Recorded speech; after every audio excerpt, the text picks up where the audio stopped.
Hey viewers, welcome to the Excel Tips and Tricks channel.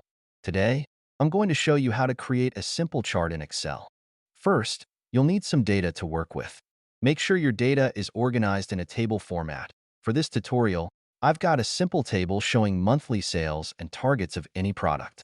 Next, click and drag to select the data range you want to include in your chart. Then, go to the Insert tab in the ribbon.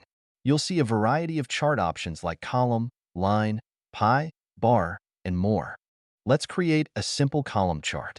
Click on the column chart, then select the first option, Clustered Column. Now that your chart is created, you can also move your chart anywhere on the worksheet.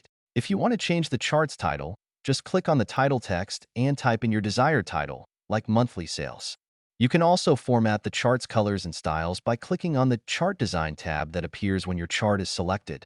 Try experimenting with different styles to see what fits your data best. Now, I want to focus on the monthly sales for just the first 4 months. I'll drag the cursor over to April, and as you can see, our chart updates automatically. Similarly, if I want the data for all the months, I'll drag the cursor to the last month, and the chart will update accordingly. You can also modify the chart elements, change the chart styles, and apply chart filters to further customize your chart. These options are located on the left side of the chart. In Chart Elements, you can add or remove elements from the chart. When you select any element, the chart automatically updates to reflect your changes. In Chart Style, you can change the chart design and colors to suit your preferences. And lastly, if you want to compare 2 or more different sales targets, the chart filter is a great option.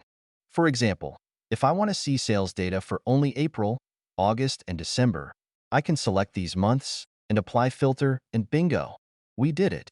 I hope you found this tutorial helpful. Thanks for watching, and see you next time on Excel Tips and Tricks.